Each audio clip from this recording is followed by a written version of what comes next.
Hi students, welcome to Krammer English Grammar தமிழில். இன்னைக்கு கிளாஸ்ல நம்ம பார்க்க போறது idiom bite one's lip.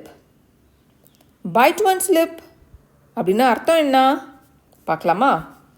If you bite your lip or your tongue, you stop yourself from saying something that you want to say because it would be the wrong thing to say in the circumstances.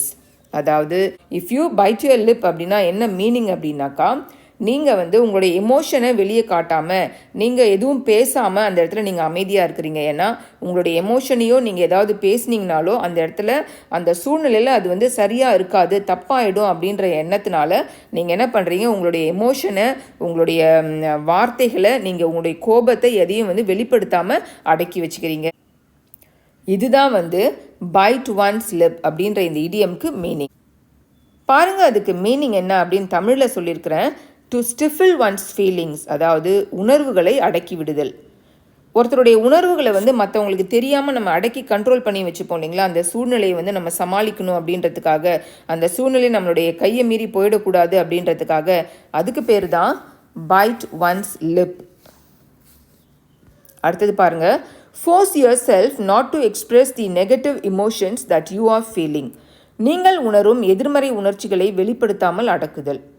அதாவது உங்களுக்கு ஒருத்தவங்க பண்ணுற செயல் உங்களுக்கு பிடிக்காமல் போகலாம், எரிச்சலை ஏற்படுத்தலாம், அதனால் உங்களுக்கு கோபம் வரலாம், நீங்கள் சண்டை போடுற லெவலுக்கு நீங்கள் போயிடலாம். ஆனால் அதெல்லாம் அடக்கி வச்சுருது, அதெல்லாம் வெளிப்படுத்தாமல், மற்றவர்கள் முன்னாடி அதை வெளியே காட்டாமல் அடக்கி வச்சுருக்கிறதுக்கு பேர் தான் பைட் ஒன்ஸ் லிப் அப்படின்ற இந்த இடியம்க்கு மீனிங். அடுத்தது பாருங்கள், to keep back one's anger and annoyance, அதாவது ஒருவரின் கோபத்தையும் எரிச்சலையும் அடக்கி வைத்தல். To repress one's anger or other emotions, ஒருவரது கோபம் மற்றும் பிற உணர்வுகளை அடக்குதல். இதுதான் பைட் ஒன்ஸ் லிப் அப்படின்ற இந்த இடியமால் நம்ம குறிப்பிடுறோம், நம்ம சொல்கிறோம். இப்போ உங்களுக்கு பைட் ஒன்ஸ் லிப் அப்படின்ற இந்த இடியம்க்கு மீனிங் என்ன அப்படின்னு தெரிஞ்சிடுச்சு இல்லைங்களா? அதை எப்படி நம்ம சென்டென்ஸில் யூஸ் பண்ணலாம்? If Ram tries to provoke you, just bit your lip and keep walking. அதாவது ராம் உன்னை தூண்டி விடுறதுக்கு ட்ரை பண்ணுறான் அப்படின்னு நினைக்கும் பொழுது உங்களுடைய உணர்வுகளை நீங்கள் அடக்கி கொண்டு நடந்து போயிட்டே இருங்க அப்படின்னு அர்த்தம். அந்த இடத்த விட்டு நடந்துருங்க அப்படின்னு அர்த்தம் இல்லையா?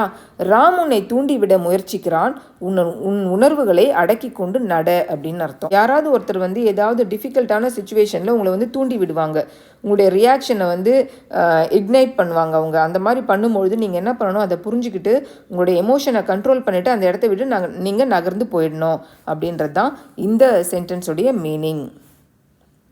அப்போ பைட் ஒன்ஸ் லிப் அப்படின்னா refrain from showing your emotions அப்படின்னு அர்த்தம். அதாவது உங்களுடைய இமோஷனை வெளியே காட்டாமல் தடுத்து வைத்தல் அப்படின்றது தான் பைட் ஒன்ஸ் லிப் அப்படின்ற இந்த இடியமுடைய மீனிங். இதே பொருளுள்ள வேறு ஏதாவது இடியம் உங்களுக்கு ஏதாவது தெரியுதா? அந்த மாதிரி ஏதாவது இடியம் உங்களுக்கு தெரிஞ்சிச்சு அப்படின்னா கமெண்ட்டில் எழுதி போஸ்ட் பண்ணுங்கள். என்ன ஸ்டூடெண்ட்ஸ், இந்த வீடியோ உங்களுக்கு பிடிச்சிருக்கா? இந்த வீடியோ உங்களுக்கு பிடிச்சிருந்துச்சின்னா லைக் பண்ணுங்கள், உங்கள் ஃப்ரெண்ட்ஸ்க்கு இதை ஷேர் பண்ணுங்கள். இந்த வீடியோ இன்ஃபர்மேட்டிவாக இருக்குதுன்னு நீங்கள் நினச்சிங்கன்னா நம்ம சேனலை சப்ஸ்கிரைப் பண்ணுங்கள், அப்படியே பக்கத்தில் இருக்க பெல் ஐக்கானை ப்ரெஸ் பண்ணுங்கள். அப்போ தான் நாங்கள் போடுற வீடியோஸ் டெய்லி நோட்டிஃபிகேஷனில் உங்களுக்கு சேரும். மறந்துடாதீங்க students, practice makes perfect. Thank you students.